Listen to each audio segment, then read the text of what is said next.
ከሰሞኑ በቱርክ አንካራ የኔቶ ጉባኤ መካሄዱ የሚታወስ ነው። ታዲያ የቱርኩ ፕሬዝዳንት ሬሴፕ ጣይብ ኤርዶዋን ለኔቶ አባል ሀገራት መሪዎች የሰጡት ስጦታ እያነጋገረ ይገኛል። ሽጉጥ ሰጥተዋቸዋል። ሆኖም አንዳንድ መሪዎች ይህንን ሽጉጥ ወደ ሀገራቸው በአግባቡ ማስገባት አለመቻላቸውም ጭምር እያነጋገረ ነው። ከዚህ በተጨማሪ እንግዲህ በመካከለኛው ምስራቅ ውጥረቱ እንደቀጠለ ባለበት በዚህ ሰዓት አውሮፓ ከእስራኤል አንድ የአየር መከላከያ ስርዓት ለመግዛት እያሰፈሰፈ ይገኛል ተብሏል። በደርዘን የሚቆጠሩ የአውሮፓ ሀገራት ይህንን የአየር መከላከያ ስርዓት በእጃቸው ለማስገባት ፍላጎት አሳይተዋል። አንዳንዶቹም ውል ማሰር ጀምረዋል ተብሏል። ይህንን እንግዲህ በስፋት የምንመለከት ይሆናል ማለት ነው። አብራችሁን እንድትቆዩ በአክብሮት እንጋብዛለን። ከአውሮፓና ከእስራኤል ጉዳይ ጋር የተገናኘውን ነገር በማንሳት እንጀምር። አውሮፓ እንግዲህ ዴቪድስ ስሊንግ የተሰኘውን የአየር መከላከያ ስርዓት ነው ለመግዛት እየተነጋገረ የሚገኘው። እስራኤል ይህንን የአየር መከላከያ ስርዓት ከአሜሪካው ሬይተን ኩባንያ ጋር በመሆን ነው የምታመርተው። ምንም እንኳን በእስራኤል ቢመረትም፣ ምንም እንኳን የእስራኤል ተደርጎ ቢቆጠርም አሜሪካም እጇ አለበት። እንደውም አውሮፓ ይህንን የአየር መከላከያ ስርዓት ማግኘት ካለበት ከእስራኤል ጋር ብቻ ሳይሆን ከአሜሪካም ጋር መነጋገር ይኖርበታል፣ ወይም የአሜሪካ ፍቃድ ይጠበቃል ማለት ነው። ዴቪድ ስሊንግ የተሰኘው የአየር መከላከያ ስርዓት እስከ 300 ኪሎ ሜትር ርቀት የሚገኙ የተለያዩ ኢላማዎችን መምታት ይችላል። በተለይ ደግሞ ወደ አየር ክልል ጥሰው የሚገቡ ድሮኖች ሊሆኑ ይችላሉ፣ ሮኬቶች ወይም የሚሳኤል አይነቶች፣ እንዲሁም የጦር አውሮፕላኖችንም ጭምር ለመምታት የተዘጋጀ እንደሆነ ነው የተነገረው። እስራኤል የተዋቀረ የአየር መከላከያ ስርዓት አላት። አንድ ብቻ የአየር መከላከያ ስርዓት የላትም። ለምሳሌ አሮ የተሰኙ አሮ 1፣ አሮ 2፣ አሮ 3፣ አሮ 4 እያሉ የሚቀጥሉ የአየር መከላከያ ስርዓቶች እንዳሏት ይታወቃል። ከዚህ በተጨማሪ ታዋቂው አይረን ዶም የአየር መከላከያ ስርዓት አለ። በጨረርም ጭምር የምታሰራው አይረን ቢም የተሰኘው የአየር መከላከያ ስርዓትም ተጠቃሽ ነው። ዴቪድ ስሊንግ የተሰኘው ይህ የአየር መከላከያ ስርዓት ደግሞ ሌላኛው አቅሟ ነው ማለት ነው። በነገራችን ላይ የዳዊት ወንጭፍ ማለት ነው። እንግዲህ ያው ትንሿ እስራኤል ትልልቆቹን ሀገራት እንግዲህ በወንጭፍ መታ ትጥላለች የሚል ግምትም ያለው ይመስላል። ላለፉት 3 ዓመታት ግዳጅ ላይ ቆይቷል። አንድም የአውሮፓዎቹን ሀገራት ትኩረት የሰረቀበት ምክንያት ይሄ ነው።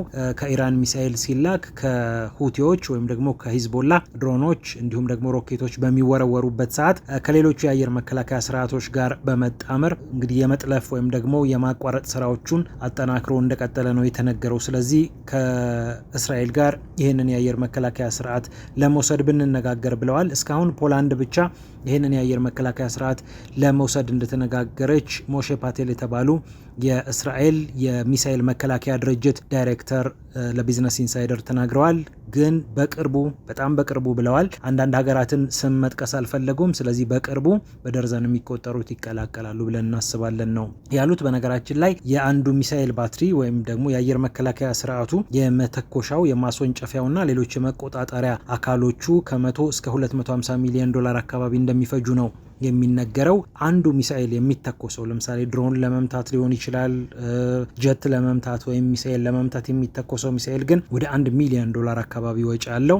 ምንም እንኳን ለአውሮፓ ኢኮኖሚ ይሄ በጣም የሚያስደነግጥ ነገር ባይሆንም በተወሰነ ደረጃ አሁን ባለው የዓለም ቴክኖሎጂ አሁን ባለው የውጊያ ስልትና አካሄድ ግን ቀላል የሚባል ገንዘብ አይደለም። ምክንያቱም 100 ሚሳኤል መተኮስ ማለት 100 ሚሊዮን ዶላር ማለት ነው። ያው እየጋሸበ የሚገኘው የገንዘብ ዋጋ አለ።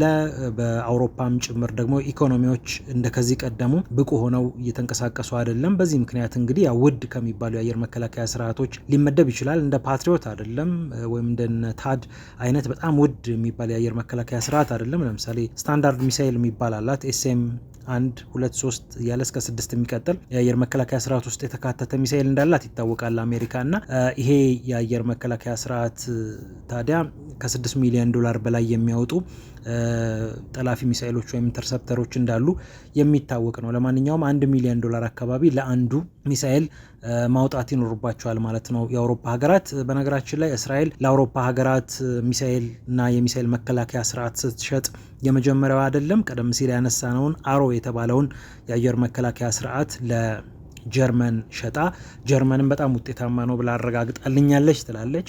እና አውሮፓ ደግሞ በአሁኑ ሰዓት ያው በሩሲያ ምክንያት ተጨማሪ ጠላፊ ሚሳኤሎችን ይፈልጋል። ከምድር ወደ አየር የሚወነጨፉ ሰርፌስ ቱ ኤር ሚሳኤል ሲስተሞች አሉ። ለምሳሌ ፓትሪዮት ኤምአይኤም 104 ፓትሪዮት የአየር መከላከያ ስርዓት፣ ይሄ አሜሪካ የምታመርተው ነው። በጣም ዝነኛ የሚወራለት ነው፣ ግን በጣም ውድ ነው። እንደገና ደግሞ አሜሪካ ለራሷም ትፈልጋለች። አሁን በኢራኑ ጦርነት ውስጥም የታየው አንደኛው ነገር እነዚህ ጠላፊ ሚሳኤሎቹ በጣም ውድ ዋጋ ስላላቸው እንደገና ደግሞ አመታት ይፈልጋሉ ለመመረት። አሁን ለምሳሌ አሜሪካ በፕሬዝዳንቷ በዶናልድ ትራምፕ አማካኝነት ለዩክሬን ይሄንን ሚሳኤል እንድታመርቺ እፈቅድልሻለሁ ወይም የአየር መከላከያ ስርዓቱን እንድታመርቺ እፈቅድልሻለሁ ወይም ፍቃድ ላይሰንሱን እሰጥሻለሁ ብላታለች። ግን ፋብሪካውን ተክሎ ሚሳኤሉን ለማምረት ራሱ አመታት እንደሚፈጅ ነው የሚነገረው። ስለዚህ ከተለያዩ አማራጮች ሚሳኤል እና የሚሳኤል ስርዓት ማግኘት እንዳለበት ያመነው አውሮፓ እንግዲህ ፊቱን ወደ እስራኤል አዙሯል ማለት ነው። ወደ ሌላኛው ጉዳያችን ስናመራ ከሰሞኑ የኔቶ ስብሰባ በአንካራ ቱርክ መደረጉ የሚታወቅ ነው። አሜሪካው ፕሬዚዳንት ዶናልድ ትራምፕ አነጋጋሪ የነበሩበት፣ የተለያዩ ውሳኔዎች የተወሰኑበት፣ ለዩክሬን ድጋፍ እንደሚቀጥል ኔቶ ያረጋገጠበት ጉባኤ ነው። በተለያዩ መልኩ ሊታሰብ ይችላል ግን የሽጉጥ ስጦታው ግን እያነጋገረ ነው። ኤርዶዋን ለኔቶ አባል ሀገራት መሪዎች ሽጉጥ ሰጥተዋቸዋል። በስጦታ መልክ በልዩ ሳጥን በተከበረ ሳጥን አድርገው ታዋቂውን የሀገራቸውን ሽጉጥ እንግዲህ አቅርበውላቸዋል ማለት ነው። ጉሜሳይ .35 የተባለ ሪቮልቨር ወይም ይሄ ፊልሞች ላይ የምናየው ተሽከርክሮ ጥይቶችን እንግዲህ የሚተፋው የቱርክ ሰንደቅ ዓላማ ያለበት ሽጉጥ ነው የተሰጣቸው ማለት ነው። የኔቶ ሎጎም ተቀምጦበታል። በስማቸው ጭምር ተቀርጾ ነው በነገራችን ላይ የተሰጣቸው። የስፔኑ ጠቅላይ ሚኒስትር ፔድሮ ሳንቼዝም ይህንኑ በተመለከተ እንግዲህ አረጋግጠዋል በቃል አቀባያቸው አማካኝነት። ታዲያ አንዳንድ ሀገራት ይህንን ሽጉጥ በተመለከተ ወደ ሀገራቸው ሲገባ የቱንም ያህል የሀገር መሪ ቢሆን ይዞት የገባው ነገር ምንድን ነው ተብሎ ይፈተሻል። ለምሳሌ የቤልጂየሙ ጠቅላይ ሚኒስትር ባርት ዴ ቬበር ይህንን መሳሪያ ይዘው ገቡ። እሳቸው ያው በሻንጣ ውስጥ ነው አስቀምጠውት የነበረው። ልክ ብራሰልስ አየር ማረፊያ በሚደርሱበት ሰዓት ፖሊስ ፍተሻ አከናወነ። ስለዚህ ፍተሻ ሲያከናውን ሽጉጥ ተገኘ ማለት ነው። ይህ ሽጉጥ ምንድን ነው? ከየት ነው የመጣው? ደህንነቱ የተረጋገጠ ነው ወይ የሚል ምርመራ ይካሄድበታል። ሁለተኛ ደግሞ በቤልጂየምም ሕግ ስጦታው ተገቢ ነው አይደለም ወይም መቀበል አለባቸው የለባቸውም የሚለውን ነገር ለማወቅ ተብሎ እዛው አየር ማረፊያው አካባቢ እንዲቀመጥ ነው የተደረገው በነገራችን ላይ።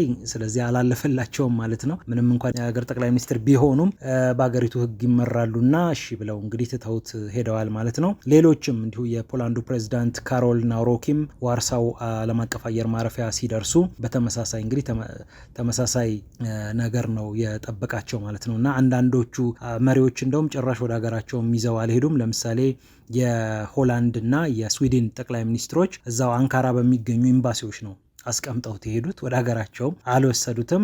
በነገራችን ላይ ያው የቱርኩ ፕሬዚዳንት ረሲፕ ታይብ ኤርዶዋን አንድ ማስተላለፍ የፈልጉት መልእክት አለ። አንደኛ ያው እንዲህ አይነት ግላዊ ስጦታዎች ሁልጊዜም ማስታወሻ ናቸው፣ ልዩ ትኩረት ይስባሉ። ከዛ በተጨማሪ ግን የሀገራቸው የመከላከያ ኢንዱስትሪ እየተጠናከረ እንደሆነ ለማመላከት ፈልገውም ነው ይላል የሚድል ኢስታይ ዘገባ። እና በዚህ ምክንያት ይህንን ሳያደርጉት አልቀረም ተብሎ እየተነገረ ይገኛል። ለማንኛውም የአንካራው ጉባኤ በጣም ብዙ አነጋጋሪ ነገሮች ነበሩት። የኤርዶዋን የሽጉጥ ስጦታ ግን ከተጠቃሾቹ ነገሮች መካከል ይመደባል።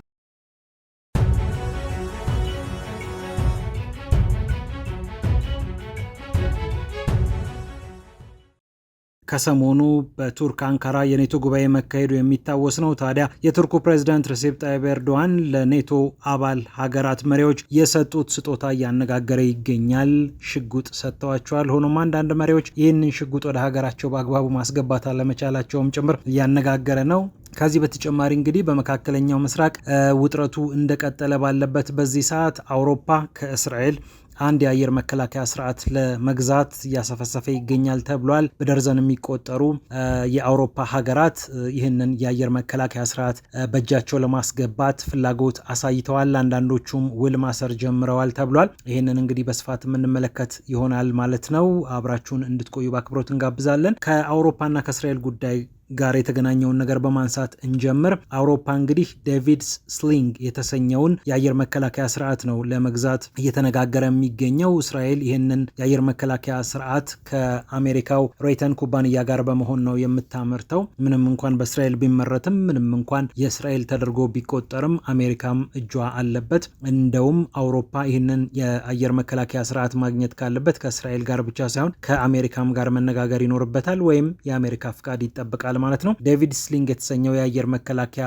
ስርዓት እስከ 300 ኪሎ ሜትር ርቀት የሚገኙ የተለያዩ ኢላማዎችን መምታት ይችላል። በተለይ ደግሞ ወደ አየር ክልል ጥሰው የሚገቡ ድሮኖች ሊሆኑ ይችላሉ፣ ሮኬቶች ወይም የሚሳኤል አይነቶች፣ እንዲሁም የጦር አውሮፕላኖችንም ጭምር ለመምታት የተዘጋጀ እንደሆነ ነው የተነገረው።